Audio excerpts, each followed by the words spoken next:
E aí, clã, sejam bem-vindos ao Intervalo do Café, eu sou o Renato. Eu sou o Ricardo. E hoje a gente tá aqui pra um vídeo diferente, um vídeo de teoria. Cara, a é um primeira vídeo vez que a gente faz, eu acho. Que pediram muito, pediram e não pediram, porque a galera Sim. vai muito na live conversar com a gente sobre isso. Exato. E gostaram de uma teoria do Renato. A gente, em todas as lives, conversa muito sobre One Piece. Sim. Nessa que a gente fez jogando Pirate Warriors, que era permitido mais spoilers, a gente começou a fazer algumas teorias e puta merda. gostaram bastante. A gente não viu ninguém que tinha feito uma teoria parecida. E a gente tava reassistindo alguns EPs, notamos algumas coisas e a gente que ainda fortalece o que você havia dito. Então a gente vai trazer isso certinho neste vídeo aqui. Então, Exatamente. bora pro vídeo, Renato. Bora pro vídeo. A gente já fez algumas teorias, mas geralmente em análise de trailer. Sim. Acertamos algumas coisas. Sim, Mas do nunca. Coringa, Verdade. acertamos bastante a Coringa. Mas nunca num vídeo como esse. Então eu espero que vocês gostem. Se vocês curtirem a teoria, acharem que faz sentido, pela primeira vez no canal eu vou falar isso. Compartilhem bastante, tentem viralizar, Olha. vamos fazer a teoria chegar em todo mundo, Exato. ok? Se você tiver alguma coisa que fortaleça a teoria que a gente vai contar a partir de agora, deixe aí nos comentários também. Exato. Então vamos começar por partes, ok? Bora! O que é o One Piece? One Piece é uma peça. É uma peça. Tá bom. Mas assim, o Oda ele já disse que vai ter um tesouro, claro, alguma coisa nesse sentido. E eu concordo, provavelmente na ilha lá vai ter muito ouro, talvez tenha uma fruta, talvez tenha mais de uma fruta, coisas assim. Mas o que eu comecei a pensar e perceber é que tudo no One Piece, o anime One Piece, leva a uma coisa em comum, que é o século perdido, né? Exato. A parte da história que tá obscurecida, que ninguém sabe exatamente o que peça que aconteceu. falta. Exatamente. Olha só. E isso tem relação com o nome D, tem relação com tudo isso. E eu comecei a reparar que muitas vezes a Robin, quando ela fala sobre a pesquisa dela, quando ela fala sobre os poneglifos, ela começa a se referir como uma parte, uma peça da história, uma parte da história, certo? Eu não tinha feito até então tão bem essa relação entre o nome do anime e essa forma da Robin falar, mas quando eu fiz, me deu um estalo, tá ligado? Exato. Então eu acho que o One Piece, ele é nada mais nada menos do que uma parte da história, uma peça da história que vai dar armas e de alguma forma vai ajudar os Mugiwaras, Exato. e não somente eles, Derrubar os Tenryubitos, a derrubar o governo mundial. o governo e tudo. Porque, cara, é muito explícito a desgraça que é, né? Exato. Os caras são capiroto. Eu acho muito difícil acabar o anime sem, pelo menos, ter uma queda desses caras aí. Tá? Exato. E o Luffy, olha como é interessante. Ele vem durante toda a história desafiando o governo mundial, Sim. certo? Inclusive ele já botou fogo na bandeira, declarou guerra, tá com uma das figuras que o governo mundial mais teme, que é a Robin. Deu um murrão na boca do Tenryubito. Deu um murrão na boca do Tenryubito. Não só uma, como algumas. Como algumas. E ele é um D. Exato. E aí, elementos que levam a gente a acreditar nessa teoria. Primeiro, a gente pode citar o Barba Branca conversando com o Roger lá no episódio 485, Olha, certo? cara, exato.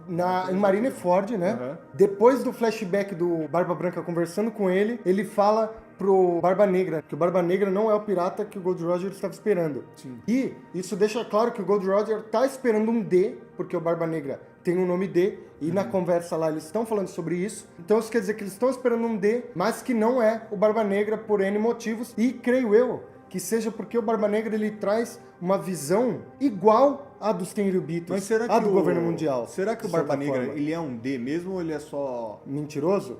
Não porque sei. pode isso acontecer, né? Pode acontecer, mas eu acho que ele seja. Não tem nada que diga que ele não é, sabe? Ele pode não ser. Ele é um cara que tem uma visão diferente, mesmo como D. Tem alguns no anime que tem. Então eu acho que essa questão não tá apenas no nome, mas sim na vontade herdada. Ah, pode crer. Sabe que o anime trabalha muito. Ah, mas o que tem a ver o D? Ok, a gente tem o Coração falando no episódio 703 sobre os D, e ele fala que os D são inimigos naturais dos deuses, né? Inimigos naturais dos Tenryubitos, ele diz. E não só dos Tenryubitos. Ah, é verdade. O Luffy, inclusive, derrubou um deus, Sim. que seria o Enel, certo? Então tem essa questão deles serem os inimigos naturais do mundo, né? Do governo mundial. Pode crer. Não só dos Tenryubitos, como Faz todo também sentido. dos outros governantes, E né? dá acima. muqueta na boca dos outros, né? Esse é um ponto legal também. Exato. Que é o Tenryubito também se chamam, né? De Sim, deuses e eles tal. são considerados deuses do mundo, eles se auto-intitulam assim também, né? E quando a gente pensa nessa teoria dessa forma, que o One Piece, ele vai ser uma peça que possibilite a derrubada dos deuses, os Tenryubitos, do governo mundial, tem que pensar que algo tem que ser colocado no lugar. Sim. E quando a gente pensa nisso, a gente começa a ver que durante todo o anime, o Luffy fez amizade com diversos reis. Diversos reis. Reis, rainhas. Então você tem desde a Vivi até a da Ilha dos Tritões, que eu esqueci o nome. A Shirahoshi. Sim, e a família inteira, né? Sim, o Netuno. Sim. A gente tem o Dalton, que se torna rei da Ilha das Cerejeiras, né? A gente tem o rei Riku, com a Rebeca, de Dressrosa. A gente tem o Elisabelo, do reino de Prudence. A gente tem a Boa Hancock, que a gente muitas vezes não vê como uma rainha, porque ela é pirata. É verdade. Mas ela é uma rainha das Amazonas, do reino das Cujas. Né? A gente tem Momonosuke de Wano, talvez até o Sabo, do reino de Goa, porque ele é sim príncipe, mas ele acabou saindo, né, porque o reino de Goa compartilha da visão do governo mundial. Exato.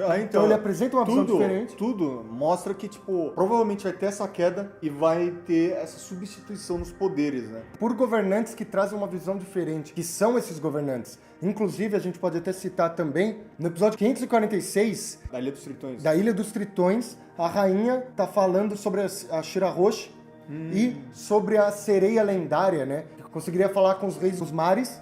E até aí, ok, a gente sabe que é a Shirahoshi. Mas ela fala que vai ter uma pessoa que vai encontrar ela e guiar ela pro caminho correto, né? Verdade, é exatamente isso. Que vai guiar ela pra direção correta, ok? Sim. E que causará uma grande mudança no mundo. Exato, e mostra a silhueta que parece muito... o Shanks. O Shanks, mas também lembra o Gold Roger, que aparece várias vezes o Gold Roger quando adolescente, quando muito menor, né? Mais novo. E ele lembra muito o Shanks e o Luffy. Ele lembra muito o Luffy também. Eu não acho que vai ser o Shanks, eu acho que é o Luffy nesse caso. E também eu acho que nesse ponto talvez tenha um time skip, né? Sim, e o Luffy seja mais velho, né? E até se pareça. Por que essa questão de se parecer? Não podemos esquecer que o Luffy, o anime inteiro, ele é um cara que se baseia muito no Shanks. Sim, ele é o Shanks. Até o vô Shanks, dele odeia o Ruivo por conta disso. Porque ele levou o Luffy à pirataria, né? Exato. Então a gente pode ver, depois de um possível time skip, o Luffy se aproximando do visual do Shanks quando mais novo. Quando ele conheceu ele e tudo mais. Então, de repente, pode ser isso. No mangá, a gente não acompanha o mangá, ok? A gente tá acompanhando só o anime por enquanto, porque a gente já falou 1000 vezes que a gente tem o sonho de ter um mangazinho físico na nossa casa. Verdade. Então, enquanto a gente não consegue comprar, a gente não tá lendo online. Eu também não curto ler coisas online. Mas já falaram que o Luffy tá usando capa, sobretudo, né? Então, ó. Isso pode se aproximar ainda mais com a silhueta que a rainha vê lá, né? Mostra quando a rainha tá falando. Então, cara, tudo caminha a isso. Também tem a cereja no bolo, que a Renata disse, eu não sei se você viu isso em algum lugar, ou se foi criança sua, que é o Usopp contando essa história. Exato. Foi uma visão minha, que é a visão perfeita do final de One Piece pra mim, tanto como fã, como escritor, como tudo, sabe? Eu gostaria muito que acontecesse isso, e eu acho que é o final perfeito, de a gente ver no final do One Piece o Usopp já velho como o Rayleigh, olha que foda. ao lado da Kaia, talvez na ilha natal deles, cercado por todo mundo num banquete, ele já... Ou às vezes só ele mesmo. Ó. Não, mas eu acho que tem que ser com a ilha inteira, por quê? Porque representa a mudança dele de mentiroso pra bravo guerreiro do mar, que todo mundo confia, que tem credibilidade, saca? Então ele contando essa história dos Mugiwaras, porque ele é o contador de história, sabe? A única diferença é que ele não tinha o que contar. Só que a maioria das coisas que ele contava pra Kaia aconteceram. Já foram mostradas como reais, como por exemplo a história do peixinho dourado, do cocô gigante lá, que os gigantes contam. Provavelmente a gente vai ver isso, eu espero que seja. Soap contando a história, mas não como uma mentira. Ele repassando mesmo. Como uma realidade. Né? Como uma realidade. Isso só é possível ou ele se escondendo, como aconteceu com o Rayleigh, mudando de nome, etc., ou tendo realmente uma mudança no governo mundial. Exato. Porque senão e ele é um menina, pirata. se não me engano, também ela é uma... Ela é uma nobre. Uma nobre da cidade dele lá. Né? Ela não aparece no conselho, porque eu não sei se o reino deles é considerado um reino e tal. A ilha deles, né, é considerada um reino, mas ela também é uma nobre. Cara, eu espero que seja isso. Mano, eu acho que é perfeito isso aí. Se acabar assim, Estúdios Ghibli, né, mano? Se acabar assim vai ser maravilhoso. Claro, tem os outros finais, todos os Mugiwaras alcançando, né, o sonho deles, muito provavelmente. Mas aí já é doideira demais, né? Mas aí não vou entrar nesse mérito porque não tem porquê. Mas é isso. One Piece vai ser uma forma, uma parte da história, um pedaço da história que possibilite com que os Mugiwara, junto com os aliados deles, derrubem o governo mundial e criem uma nova ordem mundial. Ok? Ok? Que loucura. Bom, então é isso. Se você gostou desse quadro, se você gostou desse tipo de conteúdo, comenta aí o que você achou. Sim. Se você concorda, se você tem elementos que contribuem para ela, comenta aí. também. Bora fazer uma discussão nos comentários. Exato. E manda para frente. Exato. Não esquece de seguir a gente no Instagram. Por favor. Siga o Renato também. O Rodolfo, que é o nosso editor, faz um belo trabalho. Um beijo, um abraço. Falou!